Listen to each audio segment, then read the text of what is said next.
Tout le monde veut devenir un héros de la vente, mais personne ne veut s'entraîner comme un champion. Si tu écoutes ce podcast, tu fais déjà partie des 10% des meilleurs vendeurs. Mais j'ai encore quelques secrets qui pourraient te permettre d'aller au-delà de tes espérances. Tu veux les connaître? J'ai un bon deal pour toi. Va sur le site leshéroesdelavente.com, télécharge le playbook de vente, c'est le recueil de tous mes meilleurs conseils que j'obtiens dans le podcast. Fonce les découvrir et tu auras les fondamentaux pour progresser à vitesse grand V et rejoindre le cercle très fermé des héros de la vente. J'ai rajouté un conseil à la fin du playbook, en bonus, qui est pour moi le secret ultime que tous les vendeurs voudraient connaître. Dans cet épisode, j'invite Sylvain Lepoutre et Mathieu Germer, deux experts business YouTube, pour nous faire découvrir les arcanes de cette plateforme. Nous verrons comment l'utiliser comme un levier de croissance. Avec Sylvain et Mathieu, je leur demande comment se lancer sur YouTube aujourd'hui lorsqu'on est une entreprise, comment évolue la plateforme, comment on peut la monétiser, et enfin, comment travailler avec des YouTubeurs. Avant de commencer l'épisode, je voulais vous raconter une histoire que vous ne connaissez pas et qui, j'espère, devrait vous apporter de la valeur. Il y a 4 ans, je me lançais dans l'entrepreneuriat. Dès le début, j'ai eu énormément de questions et de problématiques, tout ce que vous pouvez imaginer quand on lance une activité. Au même moment, je rencontre dans l'incubateur dans lequel j'étais 2 entrepreneurs qui me montrent un outil qu'ils ont développé eux-mêmes. Cet outil me permet de gérer toutes ces questions de CRM, de facturation, de gestion RH et de compta. Là, je me dis, waouh, c'est hyper simple, c'est pas cher, je peux créer un devis client, retrouver les échanges mails de ce client, le facturer, générer des rapports sur mon activité. Et après avoir testé énormément d'outils, j'ai l'impression d'avoir trouvé ma botte secrète. Cet outil s'appelle Axonote et aujourd'hui 40 000 personnes l'utilisent au quotidien. Pour ma part, je l'ai toujours et je le recommande à de nombreux entrepreneurs et je suis vraiment heureux aujourd'hui qu'Axonote soutienne les héros de la vente. Comme on dit à Toulouse, merci les copains. Bon épisode à vous. Bonjour à tous, bienvenue sur un nouvel épisode Les Héros de la Vente. Donc j'ai le plaisir d'inviter Sylvain Lepoutre et Mathieu Germer. Sylvain, Mathieu, bonjour. Hello. Bonjour Alexandre. Donc là aussi c'est un nouveau format, j'invite 2 personnes alors que d'habitude c'est plus des interviews face à face. Donc merci d'être les cobayes pour ces nouveaux formats. Avec plaisir. Et aujourd'hui on va parler d'un sujet que je n'ai pas du tout abordé dans Les Héros de la Vente. Donc je trouve intéressant d'explorer de nouvelles voies. On va parler de YouTube. Mais avant ça, je vais vous demander de vous présenter de manière originale. Je vais vous demander pourquoi les auditeurs gagneraient-ils à vous connaître. Qui veut commencer? Allez Sylvain, je t'en prie. Allez. Je dirais parce que je suis quelqu'un qui adore aller creuser dans les analytics de YouTube et essayer d'aller détricoter les algorithmes de recommandation. Donc moi, je m'en suis fait un peu ma spécialité d'aller aider des chaînes à développer leur audience par la data, en fait. C'est vraiment plutôt que d'essayer d'appliquer des recettes qui, parfois, on ne sait pas trop si ça marche pas, si c'est des corrélations et pas vraiment des causalités, des choses comme ça. J'aime bien aller chercher de la donnée. Je fais des études quantitatives, qualitatives, pour aider des chaînes de créateurs, mais aussi des chaînes d'entreprises à décoller sur YouTube, voilà, tout simplement. Donc c'est ma grande passion. Je vis, je respire YouTube toute la journée et j'adore ça et ça me permet de rencontrer des gens incroyables. Ouais, mais d'ailleurs, j'ai découvert ta chaîne YouTube il y a quelques semaines et c'est ça qui m'a donné envie de faire cet épisode. Parce Cool. que effectivement, j'avais des questions sur ce format de YouTube. Et donc, j'ai vu ta chaîne et je me suis dit, bah tiens, on va inviter Sylvain sur le podcast. Et je me suis rappelé aussi que Mathieu, tu avais cette expertise. Et en plus, on s'était rencontrés. Donc, je t'ai demandé aussi de venir, Mathieu. À toi la parole. Alors moi un peu comme Sylvain, voilà, j'adore la vidéo, mais moi je viens plus du côté, marketing, vente et en fait, moi ce qui m'a intéressé, c'est tout de suite la relation entre la vidéo et la vente et je pense qu'en 2022, c'est difficile de faire l'impasse, sur la vidéo et donc la plateforme reine quand même pour la vidéo, ça reste YouTube. Donc voilà pourquoi il faut absolument me suivre, et notamment sur LinkedIn, par rapport à Sylvain, voilà, mon terrain de jeu, ça reste d'expliquer aux entrepreneurs comment utiliser YouTube dans leur stratégie de vente et de marketing. Alors ça tombe bien, tu me tends une perche pour la première question.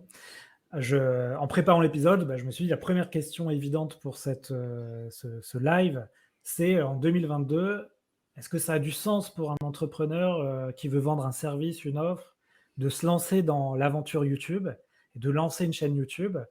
Moi, il y a quelques mois, je me disais que ça n'avait pas vraiment de sens parce que c'est chronophage et je n'avais pas ce côté YouTube business. J'ai changé un peu d'avis. Donc, je ne vais pas spoiler la réponse, mais voilà. Quel est votre avis sur cette première question quand on est entrepreneur, est-ce que ça vaut le coup de s'intéresser à YouTube? Alors, bah, j'enchaîne, hein. Alors Vas-y. souvent la question c'est: est-ce qu'il est trop tard en 2022 pour se lancer sur YouTube? La réponse est normalement non. Effectivement, YouTube c'était très bien il y a quelques années, il y avait peu de concurrence, c'était très bien l'année dernière YouTube, mais c'est très bien aujourd'hui de se lancer et ce sera très bien demain. La vidéo comme je le dis, c'est un incontournable. C'est mmh, Ça prend du temps, mais j'ai envie de dire comme n'importe quelle stratégie, hein, que ça soit le blog, LinkedIn, les réseaux sociaux.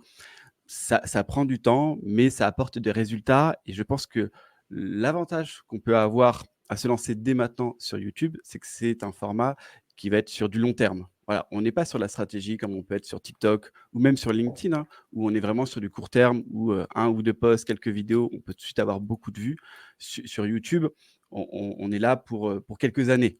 Voilà, c'est le conseil que je pourrais donner. N'essayez pas de vous lancer sur YouTube pour arrêter dans 2 mois.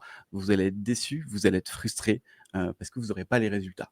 Mais aujourd'hui, avec Sylvain notamment, on accompagne des entrepreneurs qui se sont lancés il y a quelques années, qui fonctionnent toujours et qui se lancent pour certains dès aujourd'hui et qui ont des résultats. Donc non, c'est toujours le moment de se lancer, sur YouTube, et encore plus je pense, parce qu'on le voit que YouTube, pousse de plus en plus les créateurs de contenu, car en fait, il y a une concurrence énorme sur la vidéo et YouTube se laissera pas faire.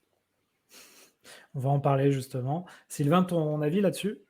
Ouais, ce qui est super intéressant, je trouve, avec la plateforme YouTube, c'est justement que c'est difficile, en fait. C'est qu'en fait, il y a pas mal de vos concurrents qui vont vous dire qu'ils ont envie d'y aller, mais qui vont y aller en trempant le gros orteil. Ils vont faire 1 ou 2 vidéos, qui vont arrêter et donc quelque part, il y a un gros bénéfice à être celui ou celle qui parvient à durer sur la plateforme.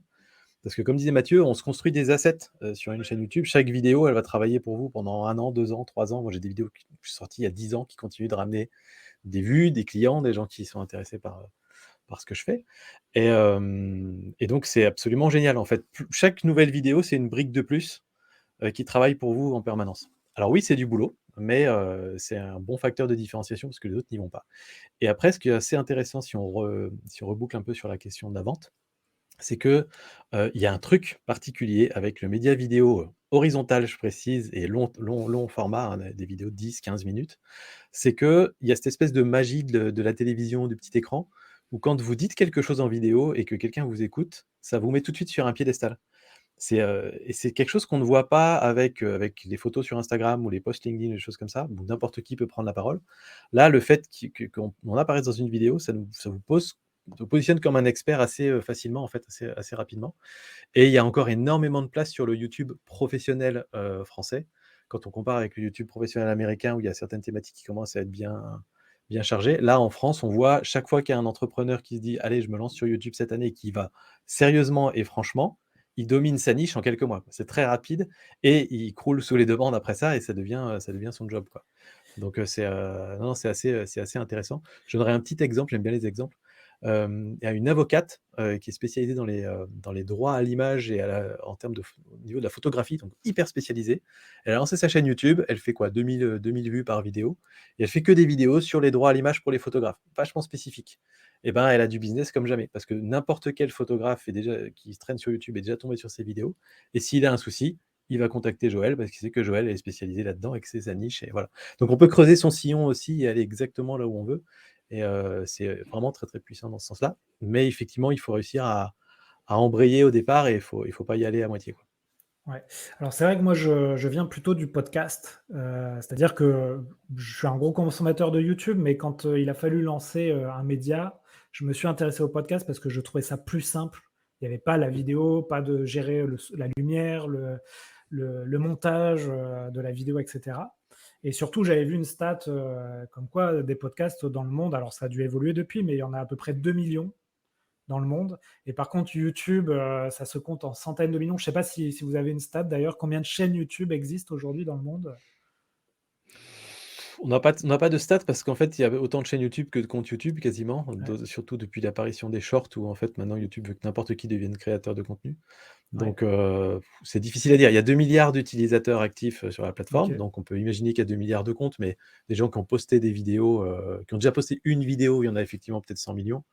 Mm. Mais après, des gens qui ont posté plus de 10 ou 15 vidéos sur un seul thème spécifique, il y en a déjà beaucoup moins.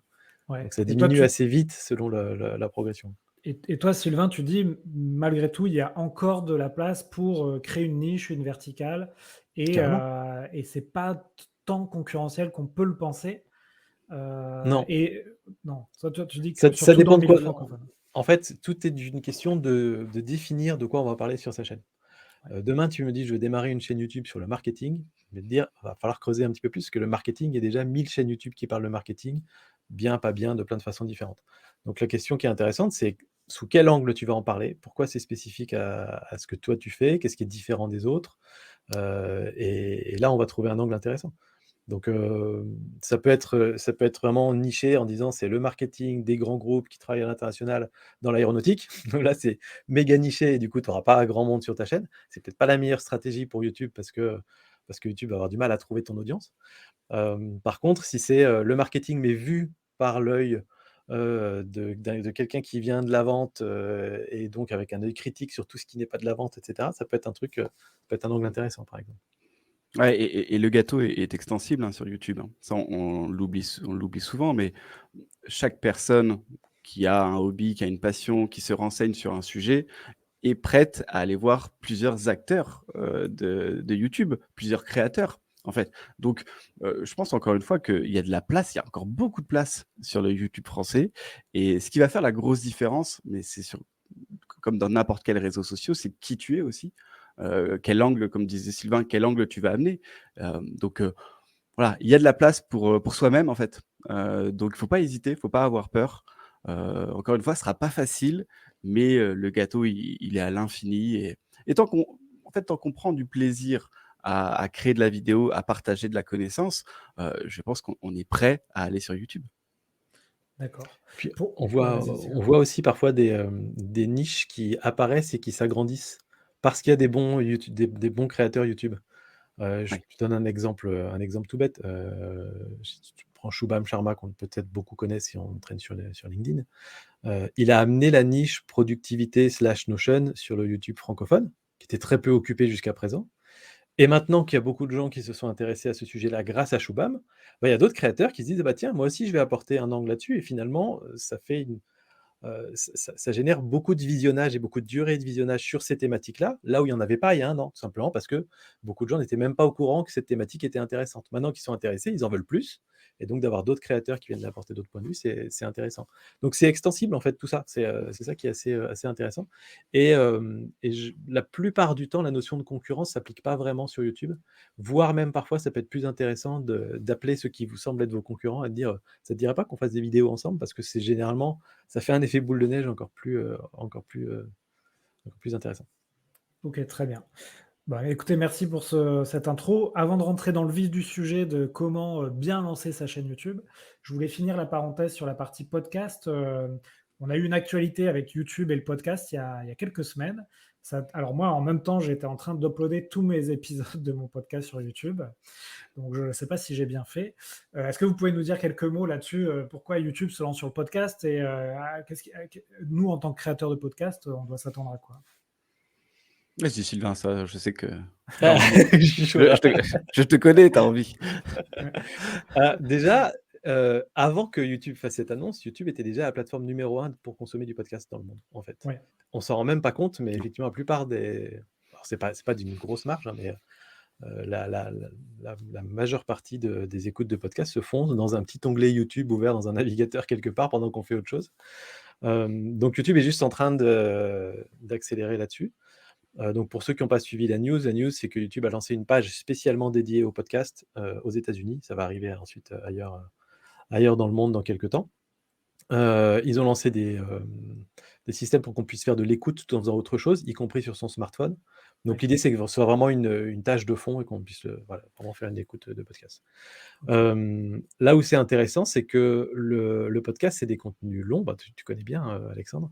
C'est des contenus longs pendant lesquels on peut vraiment aller au fond des choses et pour faire connaître ses valeurs, faire connaître ses services à des clients, c'est génial. Il y a pas mieux que du podcast ou des longs lives. Donc ça m'étonne pas du tout que YouTube ait envie d'aller là-dessus parce que c'est un outil qui est assez puissant. Hem, donc ouais, voilà, non, c'est un super outil. Après, je sais pas si ce que tu veux savoir, est-ce que tu veux qu'on te donne la recette secrète pour faire exploser un podcast sur YouTube ou Déjà, est-ce que c'est une bonne idée de prendre ces épisodes de podcast, tu vois, moi j'en avais une centaine, et de les mettre sur une nouvelle chaîne YouTube, par exemple, que j'ai créée il y a 2 semaines, où tout de suite, oui. du coup, j'ai 100 vidéos, mais forcément, au début, ça va faire quelques vues. Et est-ce qu'on a des questions d'algorithme qui repèrent que c'est pas vraiment de la vidéo, c'est plutôt un format audio qui a été mis en Ouais. MP4? Est-ce que ça, YouTube Alors ça, apprécie ou YouTube, pas? ouais, YouTube détecte ça. YouTube Ouais, détecte que c'est du format audio. On a même un moyen maintenant de savoir dans les analytics OK. le nombre de personnes qui ont que écouté la vidéo et pas regardé. d'accord. Ça va jusqu'à ce niveau-là dans les données. Et donc oui, tu tout à fait tu fais bien déjà de le mettre sur une autre chaîne parce que c'est un format qui est très différent souvent d'une chaîne principale. Tu vois, le coin des youtubeurs, il y a des vidéos type YouTube et on a notre podcast avec Mathieu qui s'appelle Code YouTube, on l'a mis sur une autre chaîne. On le met pas sur la même chaîne parce que c'est des audiences, un peu différentes et des façons de consommer différentes. Hem Et alors après peut-être la pratique est peut-être pas parfaite dans ce que tu as fait, c'est de tout uploader d'un coup et de tout publier d'un coup. Moi, j'aurais fait peut-être un par semaine, alors si tu en as 100, peut-être 2 ou 3 par semaine J'en ai pour fait 5 par jour. ah waouh! Ah ça fait beaucoup. Mais toi, dans la peau de quelqu'un qui te découvre et qui s'en prend 5 épisodes de 3/4 d'heure, Non, ça fait je pense beaucoup que pour une 5 la première semaine, c'est bien, et parce que si quelqu'un te découvre grâce à YouTube, il va pouvoir en enchaîner quelques-uns. 5 par jour, tu Ça laisses fait pas le beaucoup, ouais. temps. Ouais, tu laisses, mais bon, c'est fait. En fait, vous allez me dire si c'est une bonne stratégie, hein, et puis comme ça, les entreprises ou les entrepreneurs qui nous écoutent, vont peut-être, pas faire cette erreur ou pas. Mais je me suis dit, c'est pas forcément le nombre de vues qui m'intéresse ou de followers, c'est plutôt, utiliser YouTube comme un outil de référencement, puisqu'on sait qu'après Google, c'est YouTube qui est le plus gros moteur de recherche dans le monde. Et je me suis dit, en mettant tous ces sujets sur la vente, dans YouTube, quelqu'un qui va taper demain, le sujet vente va tomber sur les héros de la vente. Est-ce que j'ai bien réfléchi, bien visé, ou je suis complètement à côté de la plaque? Alors, c'est un sujet qui est très compliqué, c'est pour ça que que Sylvain me regarde bizarrement. Le Alors effectivement, YouTube est le deuxième moteur de recherche, mais alors moi, c'est mon point de vue, hein. Alors le reste, voilà, chacun en voit ce qu'il veut, mais moi, je ne pense pas qu'il faut utiliser YouTube comme un moteur de recherche. En tout cas, OK. il faut pas imaginer sa chaîne, en étant Comme un outil seulement SEO, ouais. comme un outil SEO. OK. Voilà. Je pense plus que YouTube, et c'est là où on a les meilleurs développements. Alors, on va parler en tant que développement de chaîne, ça fonctionne plus sur, la découverte. On est là pour être découvert et non pas pour être recherché. Alors, quoi qu'il arrive, ta description, le titre que tu mets va t'aider, dans le fait d'être découvert par de la recherche. Mais c'est vrai qu'avec Sylvain, on a plus, on voit plus vraiment ce podcast vidéo plus comme de la découverte, et donc on va reprendre plus des codes de vidéos YouTube plutôt que des codes SEO et podcast où là, on est sur la recherche. C'est-à-dire que, par exemple, nous, on va travailler pas mal le rythme de la vidéo, mais aussi la miniature. Parce que YouTube, ça reste toujours quelque chose d'assez visuel au départ pour se faire découvrir. Donc, à voir dans l'avenir si ça change, s'il y a un algorithme, ça Sylvain, tu vas me dire, s'il y a un algorithme spécial qui va sortir pour les podcasts. Mais je pense qu'au départ, il faut vraiment miser sur de la découverte visuelle et après intéresser les gens par ce qu'on dit dans nos épisodes, vidéo, podcast. D'accord. ouais. Et Ouais, pour le SEO, ce que tu peux faire éventuellement, c'est faire des chapitres.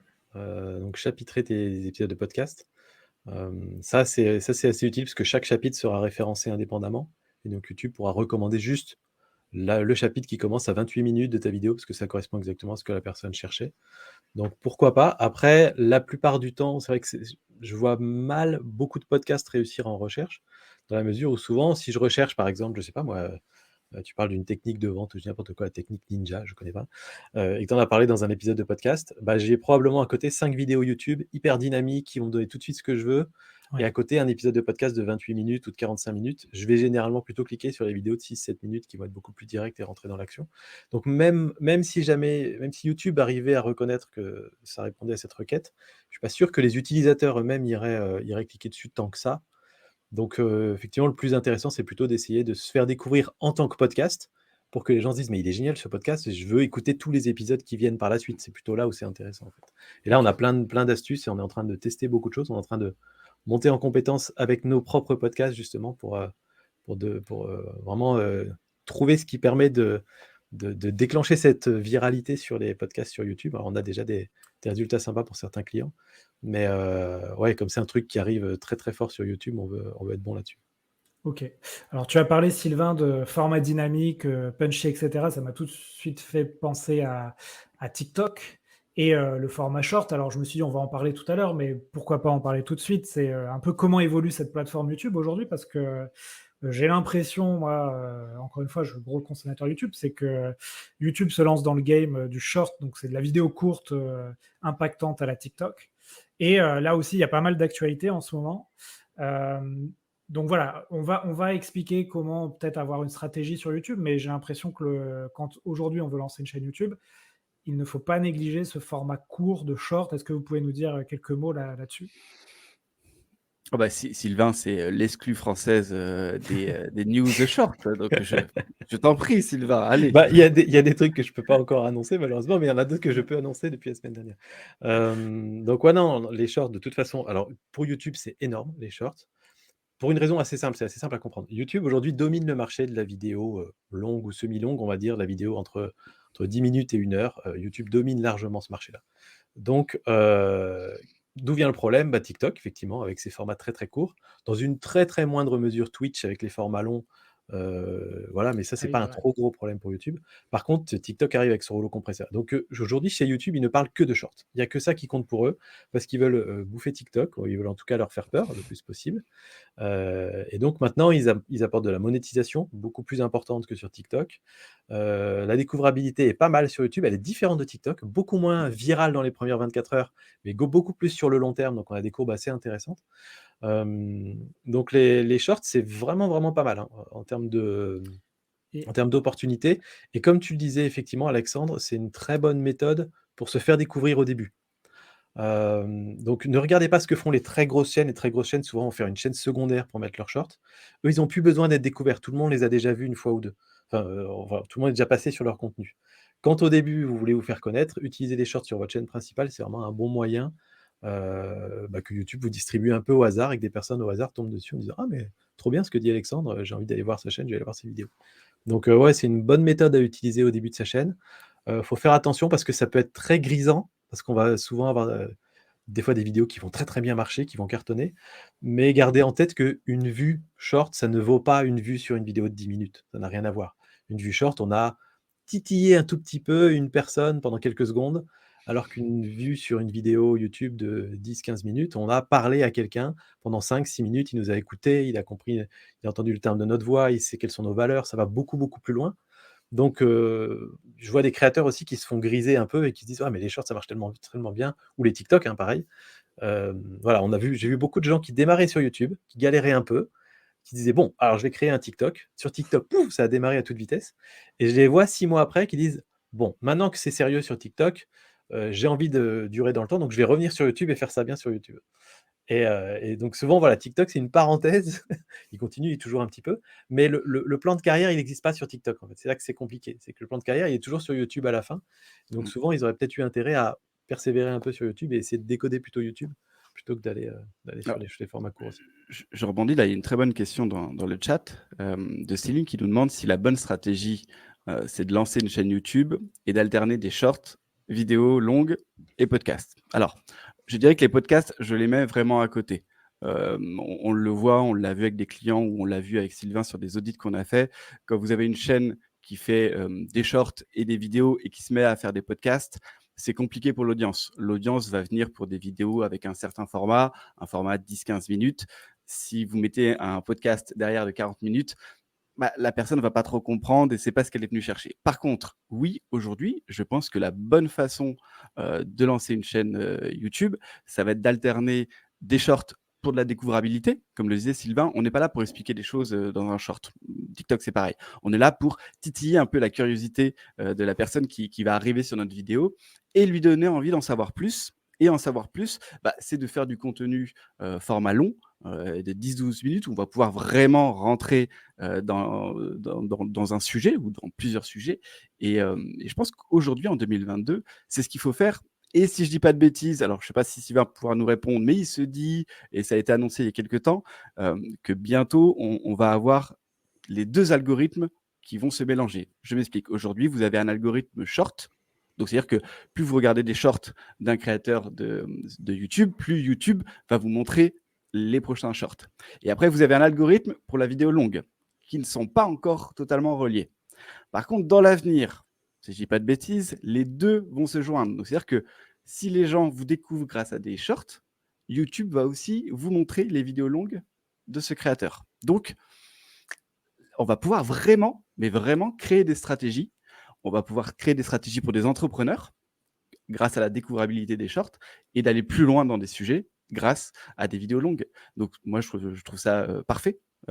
Et pour moi, je vois un autre avantage avec les shorts, ça va être de pouvoir tester des idées, des sujets.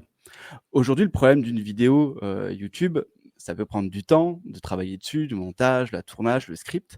Et quand on a un format qui fonctionne plutôt bien, on a peur d'en sortir parce qu'on a peur de perdre son audience. Le fait d'avoir des shorts et de dire en 1 minute, je pitch une idée, je pitch un sujet, je vois est-ce que ça prend, ok, ça prend, ok, parfait. Je vais pouvoir lancer derrière une vidéo plus longue sur YouTube. Donc, voilà, encore une fois, je ne vois que des avantages à aller sur YouTube et alterner short et vidéo longue. Ouais, bah, écoutez, je vous ai, posé un peu ces questions-là sur, à la fois la stratégie podcast, la stratégie short de YouTube, avant de commencer par les fondamentaux, c'est-à-dire, comment on fait pour lancer une chaîne YouTube? D'ailleurs, on a une question dans le chat là-dessus. Comment on fait pour créer ses premières vidéos?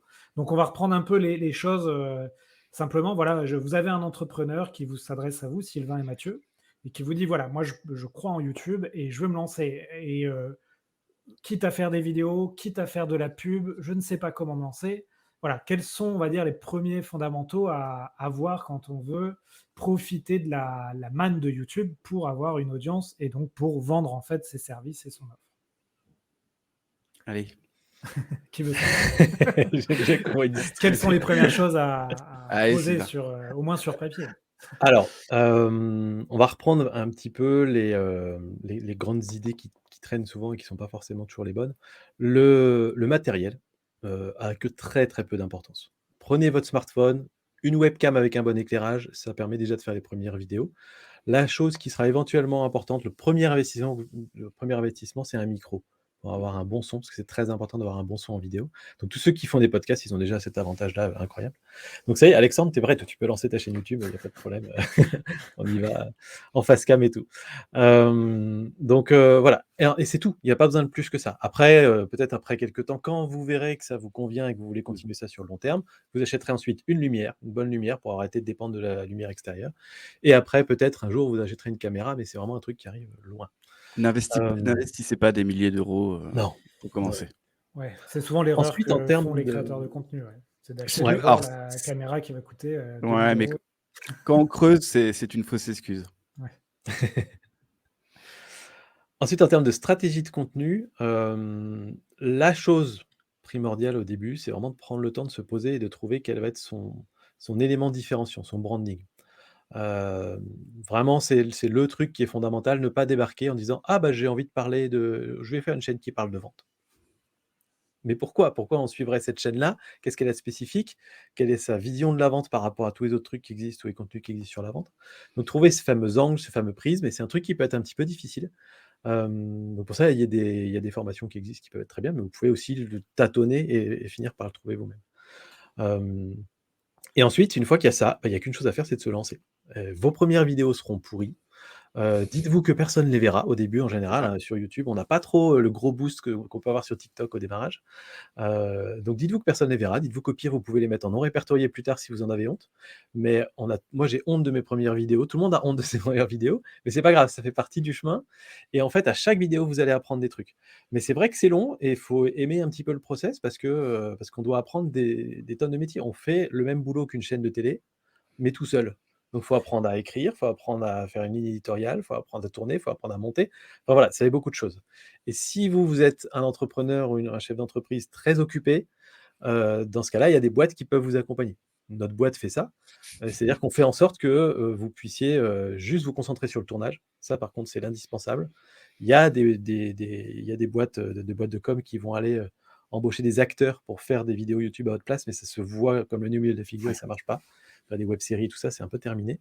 Mais on peut, voilà, vous pouvez avoir des gens un peu comme nous qui vous font on fait l'analyse des vidéos, on vous aide à faire les scripts, à trouver les titres de vidéos, on vous fait les montages, on vous fait la publication, on fait tout le truc. Et donc, vous n'avez qu'à vous concentrer que sur votre partie, là où il y a votre plus grosse plus-value, qui est la partie présentation et articulation un petit peu de tout ça.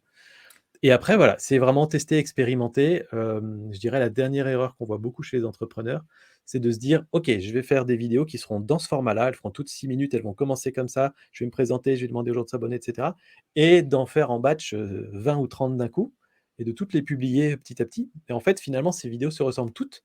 Et donc si vous avez fait une erreur, ce qui est très probable, hein, qu'il y ait des erreurs de structure de vidéo dans votre construction, bah, vous allez la reproduire sur 6 mois. Et pendant 6 mois, vous n'aurez aucune vidéo qui va fonctionner parce que vous avez, reproduit ces erreurs. Donc le mieux, c'est de faire une vidéo à la fois et à chaque fois de changer des trucs. Tiens, ça n'a pas Mmh. marché, je vais tenter une intro complètement différente. Ah, mon titre était peut-être un petit peu trop gentil, je vais essayer un titre complètement différent et voir un petit peu et s'adapter au fur et à mesure. Ouais, un conseil que je pourrais donner à tous ceux qui veulent se lancer, n'essayez pas de reproduire les formats qui fonctionnent pour les gros de votre domaine. Ça, c'est la pire erreur.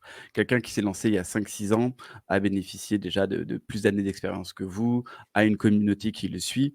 Aujourd'hui, il y a certaines choses à respecter, quand on veut, développer une chaîne sur YouTube et c'est pas du tout en copiant, ce que font, les plus gros. J'ai même envie de dire, allez chercher des petites chaînes, qui sont peut-être pas dans votre domaine, mais qui, eux, appliquent vraiment la bonne méthode, pour réussir de bonnes vidéos. Déjà, à la base, je pense que toute personne qui veut se lancer sur YouTube doit avant tout se dire: «C'est quoi une bonne vidéo?» Voilà. Qu'est-ce que c'est une bonne vidéo? Qu'est-ce que c'est une bonne vidéo pour mon spectateur, pour mon audience, pour ma cible? Qu'est-ce que c'est une bonne vidéo pour YouTube? Voilà, moi, c'est ce que j'apprends souvent, en formation, c'est vraiment de se poser ces 2 questions-là et de se dire qu'une bonne vidéo, ça commence par un bon sujet qui n'a pas été traité 15 000 fois ou en tout cas où vous avez un angle, vous avez quelque chose qui va se différencier. On reparle un petit peu de Shubham Sharma, il fait des vidéos sur la productivité, le no code. À quoi ça enfin, pourquoi le spectateur irait voir ma vidéo si je dis exactement la même chose que Shubham? Il y a aucun intérêt. Si je dis pareil et que j'ai pas quelque chose qui sort du lot, ça ne sert à rien. Donc premièrement, trouver le bon sujet, le bon angle. Deuxièmement, bah, une bonne vidéo, ça commence par cliquer dessus et ça avec, Sylvain, c'est quelque chose qui est très récurrent. Votre miniature, votre titre, c'est très important. Vous pouvez faire la plus belle vidéo possible, un super montage dynamique, embaucher un monteur qui va vous coûter 3 000 € par vidéo. Si personne ne clique sur votre vidéo, ça ne sert à rien. C'est comme écrire un article de blog. Si vous n'avez pas un bon titre, personne ne va lire votre article de blog. Donc voilà, déjà, pour commencer, posez-vous ces bonnes questions. Et après, comme il l'a dit, Sylvain, testez, testez et testez. Oui, d'ailleurs, la miniature, c'est vrai que c'est quelque chose, par exemple, moi, je ne fais pas du tout attention. Bon, je suis au début, mais ça apparemment, quand je vous entends, ça a l'air vraiment important. C'est ça qui va porter le clic. Donc là, quand vous accompagnez Ouais, les clients, vous insistez sur cette fameuse miniature. ouais. On ne fait pas que insister. Vous la montrez. Aujourd'hui, Vas-y. dans nos prestations, en fait, avec toute personne qui veut, se lancer sur YouTube ou qui est déjà sur YouTube, hein, on a aussi des clients qui sont déjà depuis des années. En fait, dès le départ, avant n'importe quel tournage, on va dire: «OK, de quoi va parler? OK, imaginons un titre, imaginons une miniature» et en fonction du titre et de la miniature, on va leur donner des conseils sur le tournage et sur tout le reste de la vidéo, en fait. En fait, le titre et la miniature, c'est le facteur qui va nous aider à, dès le départ, se dire: «OK, cette vidéo peut plaire». Voilà, donc voilà, on ne fait pas juste leur donner des conseils, on leur dit presque ce qu'ils vont devoir mettre dans la vidéo par rapport au titre et la miniature qu'on a trouvé. Je ne sais pas Très bien. si c'est clair. Ouais, très, très clair. Et que répondez-vous à, par exemple, un entrepreneur qui est très pressé, qui ne veut pas s'embêter à prendre le temps en fait de construire sa chaîne YouTube et d'ailleurs qui ne veut pas forcément se montrer? Vous lui proposez quoi? Plutôt de faire de l'ADS sur YouTube ou il y a d'autres solutions? Alors, Bonne bah, question. Vas-y si tu as une. non, alors, avec Sylvain, honnêtement, on va y aller direct, on n'est pas dans des stratégies d'ad. En fait, on pense que l'organique, le vrai, l'authentique, suffit à créer de bonnes chaînes YouTube.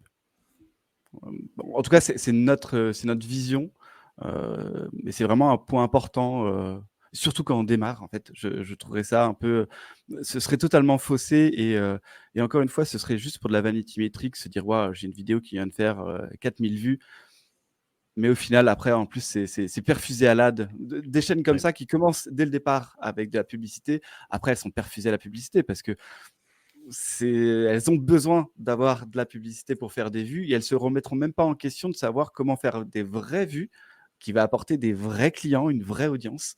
Donc,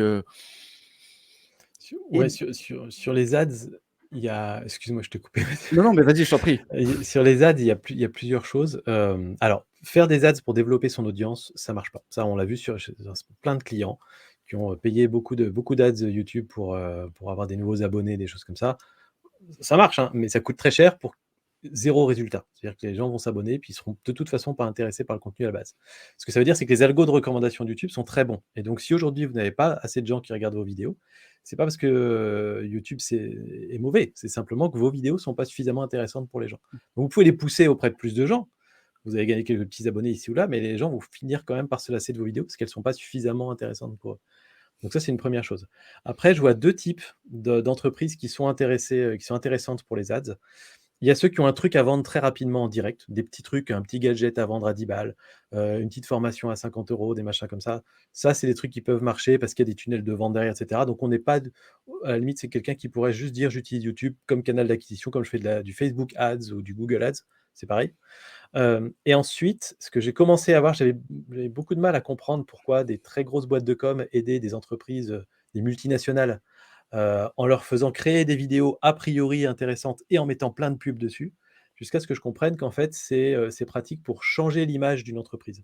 Quand tu es, une grande entreprise, une banque par exemple, qui a une mauvaise image, faire une petite campagne de publicité, enfin une campagne de vidéo d'abord, qui redore un petit peu l'image de la marque et ensuite mettre plein d'ads pour que beaucoup de perdus tombent dessus, ça aide à changer l'image d'une entreprise. On n'est pas du tout sur de la vente directe ni quoi que ce soit, on est plutôt sur un truc, long terme et eux, comme ils n'arrivent pas à aller chercher de l'organique, ils peuvent utiliser la pub pour ça, mais c'est des énormes budgets de toute façon. Donc et c'est les 2 seuls cas où je trouve que l'Ads est vraiment intéressante sur YouTube. Mmh. Tous les autres cas où j'ai vu, c'était pas rentable, ou alors, si le dernier cas éventuellement, c'est quand vous avez un business model avec des clients qui ont des très hauts tickets, Mmh. des gens qui payent très, très cher derrière. Et Ouais, donc là, choper ça du peut valoir rendez-vous. le coup de payer 1 000 €, 1 000 € d'ads pour éventuellement récupérer, 1 ou 2 prospects, au final à la fin du funnel. Parce que vous savez que vous allez peut-être avoir des tickets à 10 000 derrière en moyenne. Là, ça peut valoir éventuellement le coup, mais même là, faut que ce soit bien rodé quand même, quoi. OK. Et après, Alexandre, juste pour terminer par rapport à ta question, qu'est-ce que je dirais à un entrepreneur qui veut pas montrer sa tête, qui ne veut pas s'investir sur YouTube et qui n'a pas le temps? Je dirais: «Va pas sur YouTube». Oui, c'est de la longue traîne, quoique en préparant cet épisode, j'ai vu que dorénavant, l'algorithme de YouTube permet, d'avoir des vidéos de nouveaux créateurs qui créent des nouvelles chaînes YouTube et d'avoir des vidéos qui tout de suite ont, un reach très important et un nombre de vues, très important. Je me demande si c'est pas toi d'ailleurs Sylvain, qui en parle dans une de tes vidéos, en prenant une créatrice américaine qui fait des vidéos sur la van life, donc le voyage en van et qui tout de suite, sa première vidéo a fait 3 millions de vues. Bon, c'est assez particulier, hein, c'est ce qu'on appelle une licorne dans le YouTube game, mais Il apparemment y en a beaucoup. c'est possible. Il y en a plus qu'on ne croit en fait, des chaînes Ouais. comme ça. C'est pareil, il y a une fausse croyance qui dit que sur YouTube, il y a ce qu'on appelle la traversée du désert et que normalement on Ouais. doit publier pendant au moins 1 an ou bien jusqu'à nos 1 000 premiers abonnés avant que YouTube, que le dieu Oui. algorithme daigne bien mettre en avant nos vidéos. Et c'est pas du tout vrai. On le constate très régulièrement, des chaînes qui, dès la première vidéo, cartonnent, ou Mmh. la quatrième ou cinquième. On a eu un client, nous, qui était vraiment ce que tu décris, c'est-à-dire quelqu'un qui a envie de faire du YouTube, mais qui sait pas comment faire, qui a jamais tourné de vidéo, qui est sur une niche très spécifique, etc.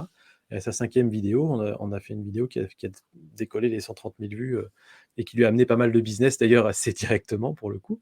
Donc c'est tout à fait possible. C'est Mais c'est du simplement travail. qu'en général, la courbe d'apprentissage est longue et donc en fait, Mmh. c'est souvent ceux qui se lancent tout seuls et qui tâtonnent pendant très, très longtemps. C'est eux qui ont cette fameuse traversée du désert, mais c'est la traversée de leur courbe d'apprentissage en réalité, ça n'a rien à voir avec les algos de YouTube. C'est vrai que si on là aussi, je crois que c'est un exemple, que tu avais, donné, Sylvain. Alors là, c'est pas dans une de tes vidéos YouTube, mais dans un podcast que tu as donné cet exemple. L'exemple de MrBeast, qui est le plus gros youtubeur, du monde, qui pendant 1 an, finalement, avait, 700 abonnés, sur sa chaîne YouTube. Ouais, Par contre, il donne le conseil de qu'à chaque vidéo, en fait, il essayait d'améliorer une chose et du coup, grâce à l'effet des intérêts composés, il va forcément, multiplié sur 700 vidéos, à la fin, c'est devenu, le plus gros youtubeur, du monde. c'est ça. Ça, Ouais, c'est alors un exemple qui MrBeast, m'avait marqué. MrBeast, c'est vraiment lui, c'est un gars qui a Un charbonné acharné. pendant des années et en fait et encore une fois, hein, je reviens à ce que j'ai dit, il y a un moment, il a trouvé, qu'est-ce qui faisait que les gens regardaient ses vidéos et restaient sur sa vidéo et en fait, je crois que la première vidéo qui l'a fait exploser, c'est un concept, bon, que je personne ne doit le faire, mais je crois que c'était de compter jusqu'à 1 million en live. Je crois que c'est ça qui l'a Un fait truc exploser comme ça, oui.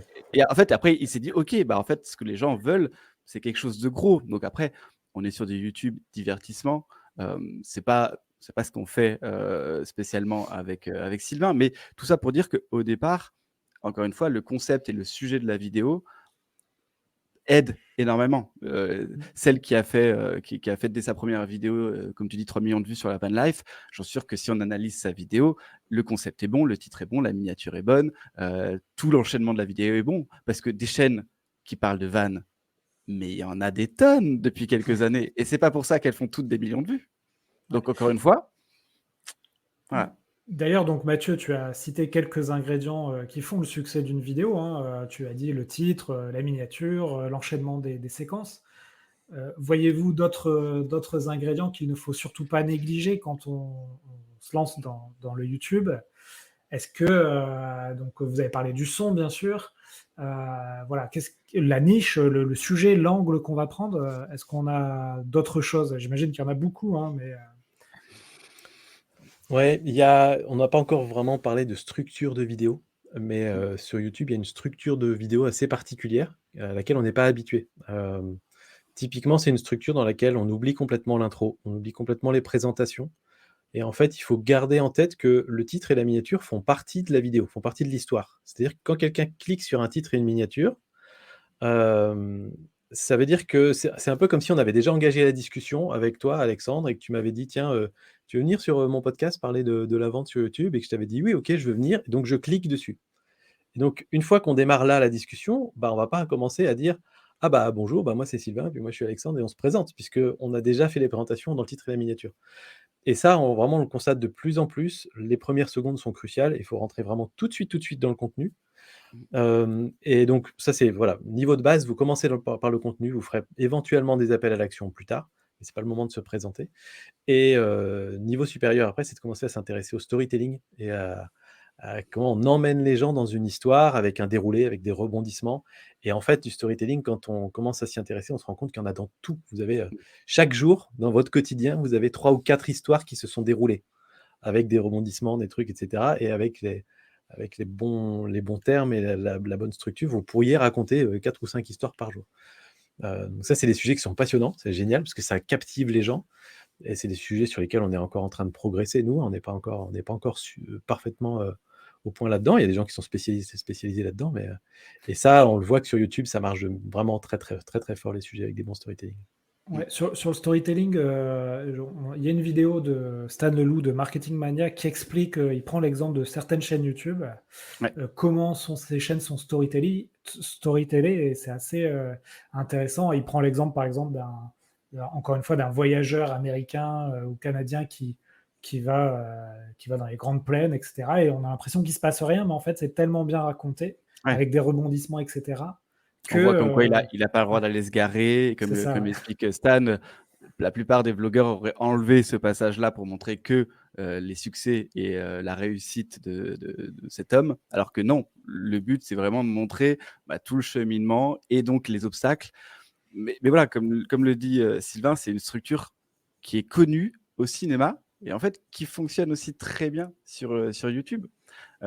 Les grandes sagas sont construites comme ça. Ouais. C'est et on a eu la chance de recevoir le co-auteur de Marketing Mania, qui, qui l'explique et qui met ça en application, dans les scripts. Donc c'est intéressant et effectivement, c'est la petite touche, supérieure, du game, YouTube. D'accord. Donc on a parlé de beaucoup de choses, hein, déjà, on arrive déjà à 40 minutes de live.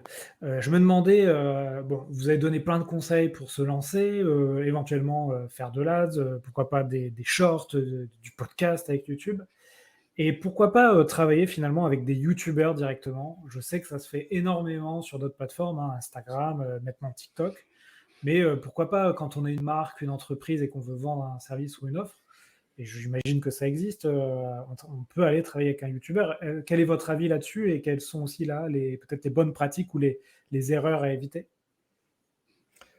Ça, je vais le prendre parce que, donc c'est ce qu'on va appeler le marketing d'influence, Ouais, qui est très, très présent sur YouTube. Alors moi-même, je suis totalement influenceur parce que j'ai une chaîne YouTube sur la photographie. C'est ma ouais, première chaîne YouTube qui date d'il y a 10 ans, pour laquelle aujourd'hui, j'ai pas une vidéo qui sort sur laquelle il y a pas de sponsor. d'accord. Donc c'est effectivement, on est complètement dans ce cadre-là et c'est un sujet qui m'intéresse beaucoup, qui me passionne en plus parce que c'est vrai que c'est, à la fois une source de revenus pour les créateurs, à la fois une super opportunité pour les entreprises qui sponsorisent des contenus, mais il faut pas le faire n'importe comment. Donc ce qui est assez intéressant, c'est qu'on peut, aller sélectionner des gens qui partagent nos valeurs. Donc en fait, en gros, il y a plusieurs méthodes. Ça dépend un petit peu du budget que vous avez pour votre campagne et tout. Mais, soit vous allez chercher que des petits influenceurs, des micros, des nanos comme on les appelle. Et dans ce cas-là, vous allez avoir des communautés hyper engagées qui généralement convertissent bien. Parce que quand on est sur des petites communautés qui ont, allez, on va dire en dessous de 10 000 abonnés sur YouTube en tout cas, bah, c'est des gens qui sont encore, totalement en train de suivre le quotidien du créateur et cetera, qui vont lui faire confiance dans ses jugements et tout ça. Par contre, la difficulté, c'est une difficulté logistique, c'est que vous allez devoir en gérer peut-être 8, 10, 15, 20, essayer de faire en sorte que ça se croise pas trop sur la niche pour pas qu'un même viewer voit le même message sur 3 ou 4 chaînes différentes. Donc ça, c'est un peu compliqué et après, vous pouvez aller jusqu'à des très gros influenceurs qui ont des millions d'abonnés à leur chaîne, mais pour lesquels les taux d'engagement sont beaucoup plus faibles, les budgets vont être plus conséquents aussi et cetera. Donc il y a tout un panel d'options et là, on parle même pas des formats de sponsor. C'est-à-dire qu'on peut faire, un petit sponsoring au début de la vidéo qui dit: «Bah, merci à la marque, machin truc, qui sponsorise cette vidéo, qui me permet d'aller faire un truc, qui n'a rien à voir». Ou bien après, on peut avoir de la vidéo dédiée, où là, par exemple, je vais tester, ce nouveau logiciel pendant cette vidéo pour vous montrer ce qui est, toutes ses capacités et cetera.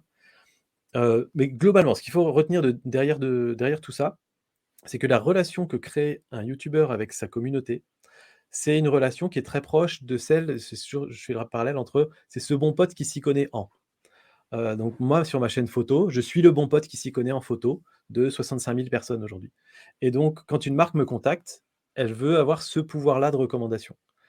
Moi, je sais que j'ai ce pouvoir-là auprès de ma communauté, mais par contre, mon bien le plus précieux, c'est pas, le chèque que je vais toucher, mon bien le plus précieux, c'est ma communauté et donc ce que je veux absolument, c'est ne surtout pas faire un contenu qui n'apporte rien à ma communauté ou qui soit mensonger et donc par exemple, quand une marque me dit: «Voilà le script, voilà ce que vous devez dire», je leur dis: «Je ne travaillerai pas avec vous».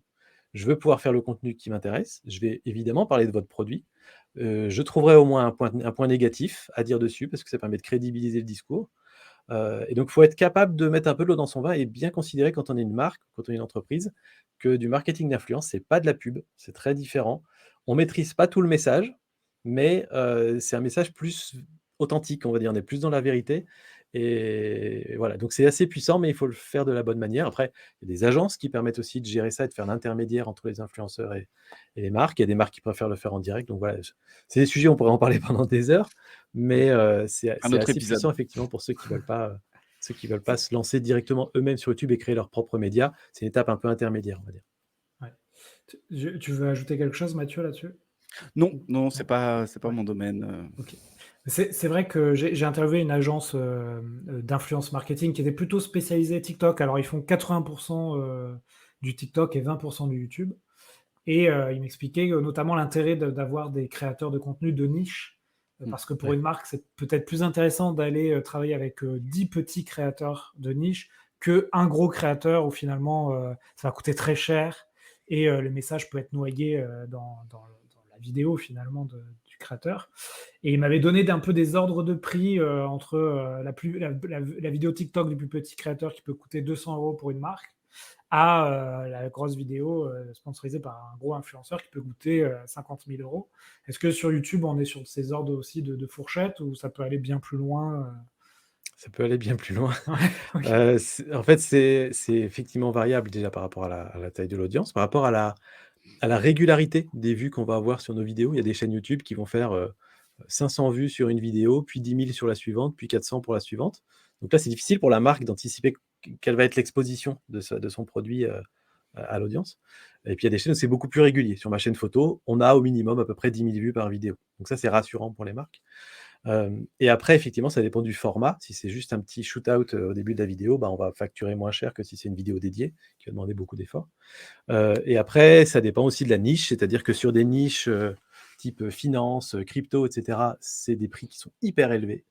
On peut avoir sur des chaînes, qui font quelques milliers de vues sur des vidéos, on peut avoir des deals à 10 000 €, sans trop de soucis avec, et parfois ils sont déjà overbookés pour les 6 prochains mois, quoi.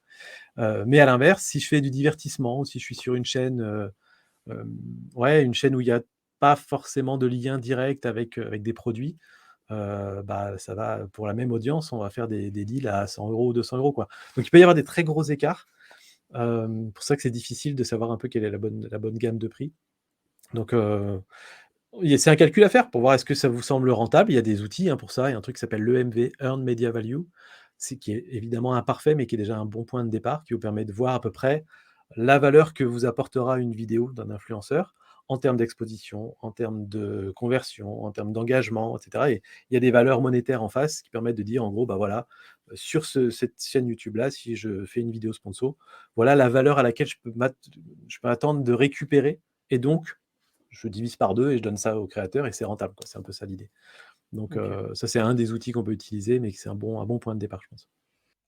Alors je fais une petite pause dans le podcast pour faire un instant promo. En janvier, je lance le premier bootcamp Les héros de la vente. J'ai sollicité 6 experts de l'acquisition client pour vous former de manière pratique et théorique afin d'avoir un maximum de rendez-vous et de ventes. Donc on va parler de plein de sujets, notamment la prospection par email, par SMS, via LinkedIn, par téléphone bien entendu. On va également parler de la performance en salon professionnel et aussi de la vente indirecte via les partenariats.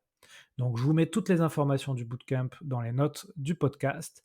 Vous pouvez vous préinscrire, me poser vos questions et j'espère vous voir. On fera aussi du coaching individuel et bien sûr, je serai dans toutes les sessions pour vous accompagner, répondre à vos questions et échanger par WhatsApp. Allez, je vous laisse reprendre l'épisode. Écoute, très intéressant. Il nous reste quelques minutes avant de finir ce live. Je vous propose de vous poser les questions de la fin que je pose à tous les invités. Là, vous êtes deux, donc je vous demanderai d'être concis dans vos réponses. Donc, première question, justement, on parle beaucoup de contenu. Est-ce que vous avez du contenu à partager aux auditeurs qui peuvent les aider à se lancer sur YouTube ou à progresser s'ils ont déjà un média sur YouTube? Tu veux qu'on balance Mathieu, mon vas-y. concurrent? Tu veux qu'on balance mon concurrent, c'est ça? C'est pas des livres, hein. Alors non, alors, je pense que je vais faire ça concis. Je pense que pour aller sur YouTube, vous devez consommer du YouTube. Vous devez consommer du YouTube qui n'a rien à voir avec votre niche. Donc voilà. Moi Tu as je des chaînes comme ça, peut-être qui sont pas très connues, mais qui sont très intéressantes justement en storytelling ou en alors montage, alors moi alors il y a des choses que j'adore, YouTube et la musique et les 2 ce que j'adore, c'est le contenu d'analyse et donc voilà, je vais vous donner une chaîne qui fait de l'analyse de chaînes et de mouvements de rap qui s'appelle Le Règlement. C'est un entrepreneur qui ne montre pas sa tête, qui fait des vidéos qui font des fois 30 minutes et voilà. J'adore ce type de contenu et je trouve que pour quelqu'un qui a envie de faire du contenu analyse dans sa niche, allez voir ce qu'il fait. Et le dernier que j'ai envie de donner, parce qu'il y a encore une vidéo il n'y a pas longtemps qui est sortie, c'est Simon Puech, qui est un youtubeur journaliste, qui a une vraie personnalité et un style de montage que j'apprécie. Mais encore une fois, voilà, Ouais, consommez du YouTube et faites-vous plaisir.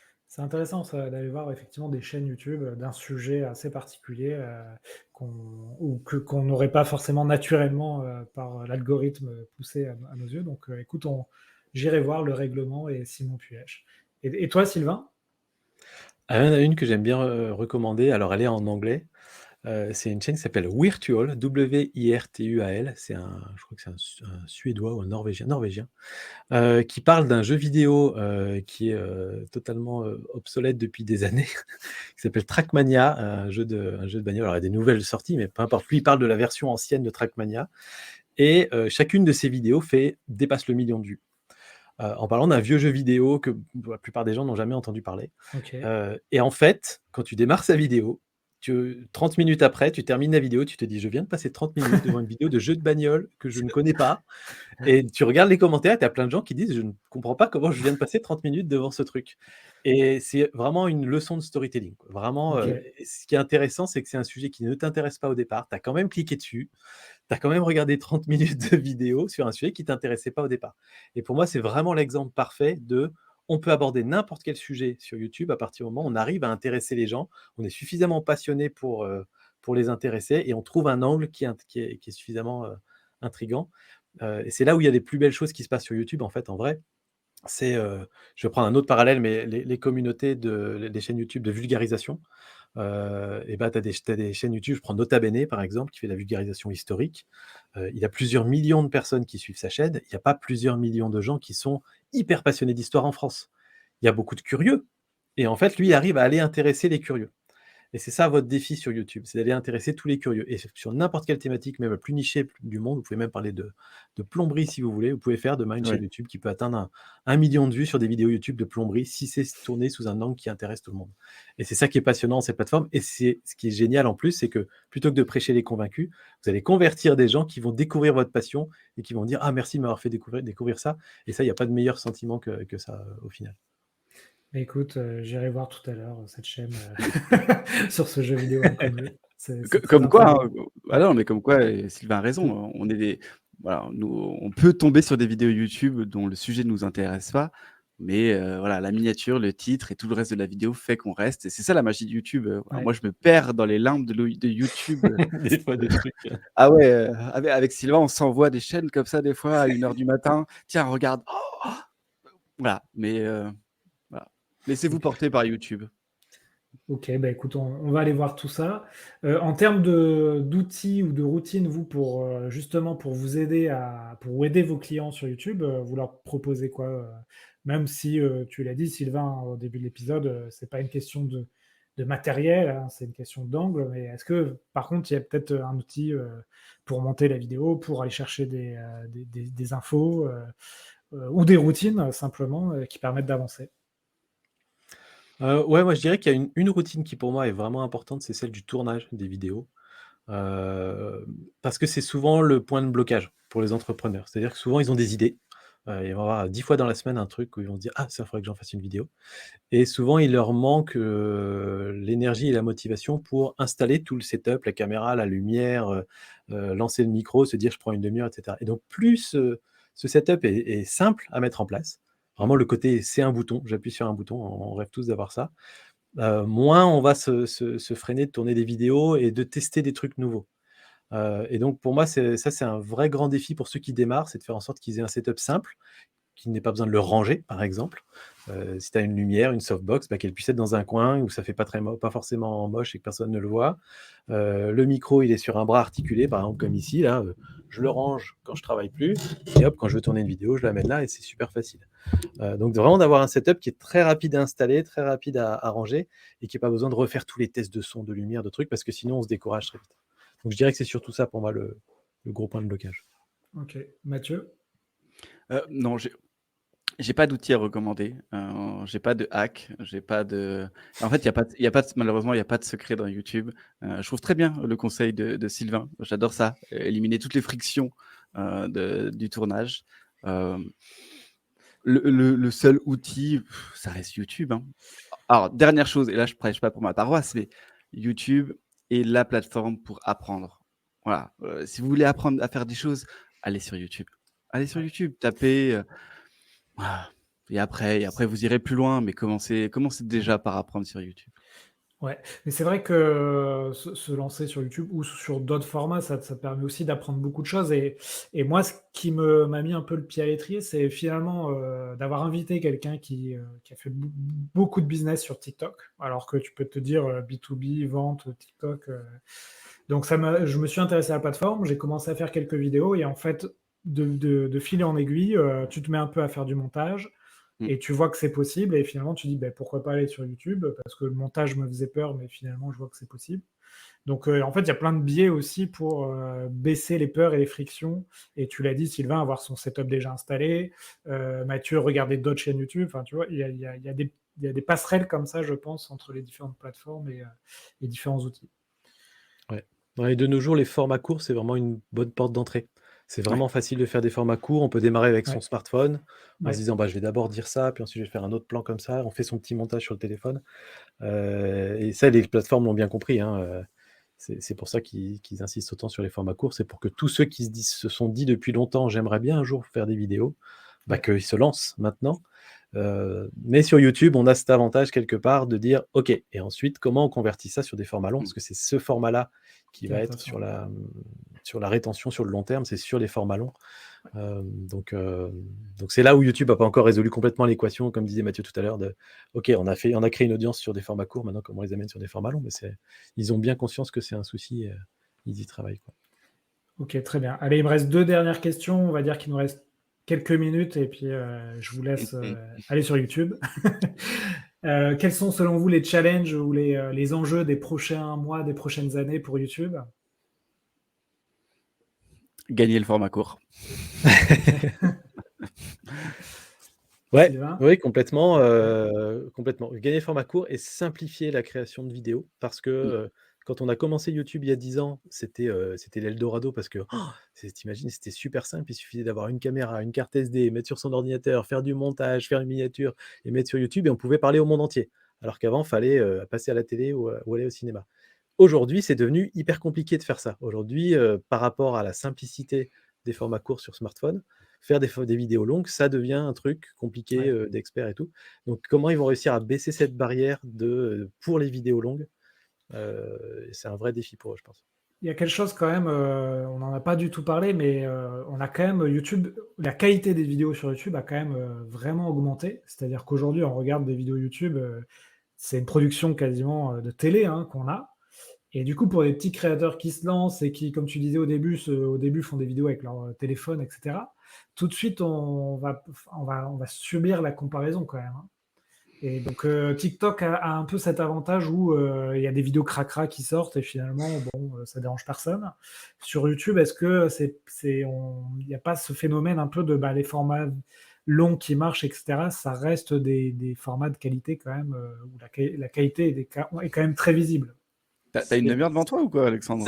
Oui, c'est non, vrai, on De va poser relancer le des questions à la fin comme c'est le ça? danger de la comparaison. C'est-à-dire ouais, que quand on ne s'est pas vraiment beaucoup plongé dans YouTube, on voit que ce qu'il y a à la surface et à la surface, il y a des vidéos qui font plusieurs centaines des de gros milliers de vues, créateurs, des ouais. millions de vues, qui sont produites par des équipes de 10 personnes derrière, comme effectivement des productions télévisuelles et ce qu'on ne voit pas, c'est tous ces petits îlots, de passionnés et c'est là que ça se passe le business, c'est là qu'il y a beaucoup de choses intéressantes à faire. Des petites OK. communautés de 1 000, 2 000 personnes, qui partagent une passion et un projet commun et là, il y a des vidéos qui sont souvent beaucoup moins bien construites, mais qui marchent très, très bien.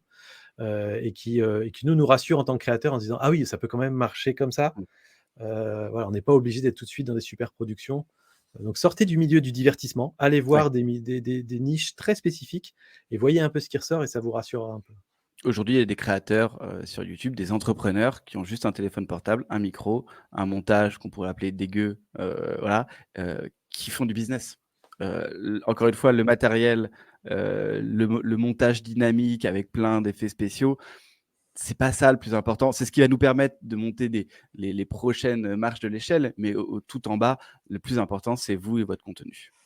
Oui et puis, exactement et Sylvain, tu as dit, il faut, tu as une communauté de 1 000-2 000 personnes, c'est vraiment la théorie des 1000 fans que j'affectionne beaucoup, hein, de Kevin Kelly, qui explique qu'il faut véritablement 1000 fans pour vivre de son contenu.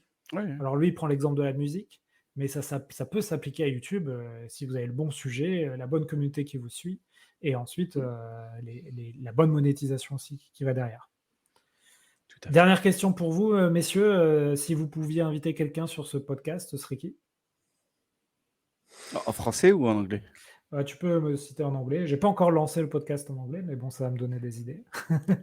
Alors juste parce que moi j'aime beaucoup, c'est quelqu'un qui est sur Twitter. Je suis 3-4 personnes sur Twitter, mais en tout cas, si je devais rencontrer quelqu'un, si tu devais rencontrer quelqu'un pour YouTube et tout, il s'appelle Jay Alto. OK. C'est un spécialiste des miniatures, YouTube et voilà. Est-ce qu'il a Si tu une arrives à chaîne l'avoir, tu est-ce qu'il a une non, non, non, chaîne il a YouTube sur les sur les non, non, miniatures de même pas. YouTube? J'adorerais qu'il en fasse une, mais c'est la OK, petite pépite que j'adore suivre. d'accord. Et toi, Sylvain? Moi, je vais rester très classique. Je vais te dire, Shubham, si tu ne l'as pas OK. invité déjà. Non, pas encore. Parce qu'en termes de vente, il teste des trucs très, très différents en permanence. Il tente des trucs qui n'ont jamais été faits, qui ont des résultats assez surprenants et rien que pour cette démarche d'innovation, continue sur la façon de vendre ou de faire de l'acquisition et tout, c'est passionnant de discuter avec lui, donc je te le conseille. C'est vrai que sur la création de contenu, il y a un phénomène qui est encore plus exacerbé hein, avec les formats courts, c'est que finalement, beaucoup de gens copient ce qui marche. Et donc, on se retrouve avec des posts LinkedIn qui ressemblent à tous les posts LinkedIn qu'on voit, des vidéos TikTok qui ressemblent à... Et ça devient parfois un peu fatigant. Et c'est vrai que les personnes qui innovent, qui osent innover dans le format, Ouais. parfois remportent le morceau de l'attention. Ben écoutez, merci messieurs, merci Sylvain, merci Mathieu pour ce live, c'était très instructif. On est arrivé à 1 heure d'interview, donc c'est parfait. Je vous ai dit, on essaye de limiter à 1 heure. Où est-ce qu'on peut vous contacter si jamais on veut travailler avec vous? Alors, tout simplement sur nos LinkedIn, respectifs, Sylvain Ok, Lepoutre et Mathieu Garmer et nous avons donc, pour Sylvain, une chaîne Le Coin des youtubeurs que je vous recommande et depuis maintenant quelques mois, nous avons donc, le podcast Code YouTube que vous pourrez retrouver sur YouTube et sur n'importe quelle plateforme, de podcast. Voilà, donc tout est là-bas. ok. Ben écoute, Sylvain, tu veux ajouter quelque chose ou c'est bon? Bah C'est non, c'est bon, il C'est a parfait. le pitch. Nickel. Il est rodé, c'est bon. Bon, ouais, merci encore pour la disponibilité. Et puis, cet épisode sera disponible sur le podcast et sur YouTube également, puisque j'ai écouté vos conseils d'ici quelques semaines. Allez, à bientôt tout le monde. Merci Alexandre, ciao. Bye. Salut. Voilà, j'espère que l'épisode vous a plu. Si vous voulez continuer à approfondir ces sujets, retrouvez sur le site l'héros-de-la-vente.com l'ensemble des podcasts et également la newsletter Les Chroniques de la Vente. Donc 2 fois par mois, je vous envoie toute la veille que je fais sur les nouvelles techniques de vente, les nouveaux outils, et je fais également un portrait d'un entrepreneur qui a craqué le système pour exploser ses ventes. Donc on se retrouve sur cette newsletter ou sur LinkedIn pour continuer à échanger sur ces sujets passionnants. Et n'oubliez pas de noter 5 sur 5, le podcast ça m'aide énormément. Belle vente à tous!